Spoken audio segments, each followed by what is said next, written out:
of anemones and ranunculus. So we have Italian ranunculus. I am going to warn you that yours in your box will be more beautiful looking than this. They're actually going to be a deeper red. And then we have local anemones, geranium. This is called Leucothe. I'm not entirely sure if I'm pronouncing it correctly. It's quite an unusual shrub, and it's quite rare to find, but it has these like nice bendy green and brown like leaves which look really pretty. And then we have jasmine. So we're just approaching the jasmine season in California. I love it at this point when it has these like really deep magenta buds, but it hasn't yet popped yet. So jasmine is going to be heroing in our box this week. So jasmine obviously grows on a vine, so you are going to have a kind of a different variety of pieces. So really the trick to this is you want to be able to create structure.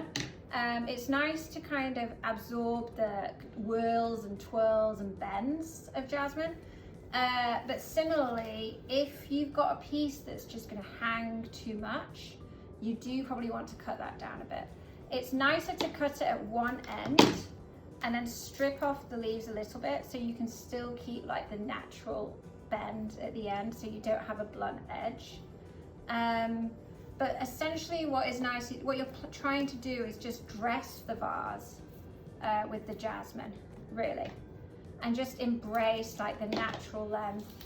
Cut the shorter pieces down, but similarly, you'll notice on mine, it's really nice to let it like hang and flow as it wants to. So with the Leucothe, what you want to do with this is you just want to pull off any leaves that fall below the waterline, cut the ends, and then you just want to add it in to introduce a bit more structure to the shape, you see. Immediately just helps them. And because you have two pieces of this, I would definitely suggest using them either side of the vase to create like a nice flow to the arrangement. So then we have the anemones and the ranunculus. So I would suggest putting the ranunculus in first. Really, and you know, anywhere you want that you see a space, you can add these in, just cut them down. And then you want to blend the anemones in between the ranunculus. And this is quite a short one, so I'm going to put that one at the front. It is nice to sit one like sitting right above the nape of the vase, just because it helps to give you kind of a center point to the arrangement. And then the other two, you can really just add these wherever you want, but you're trying to just fill in space in between the jasmine, really, like so. Fantastic. So you'll immediately notice the fragrance of geranium.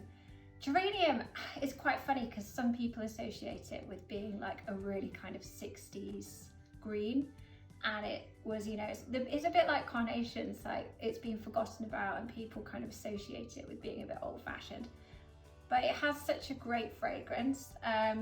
In the Bay Area, it actually grows like really thick stems, so normally geranium doesn't hold water very well, but because this has quite a thick stems, it's actually really resilient.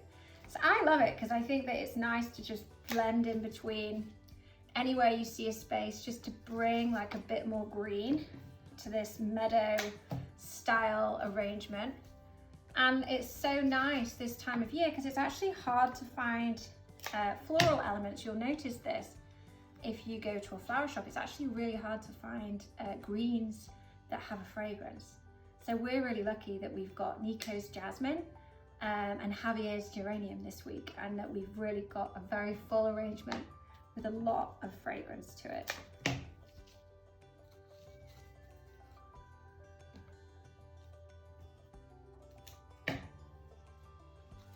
And there we go, celebrating spring with a spring meadow.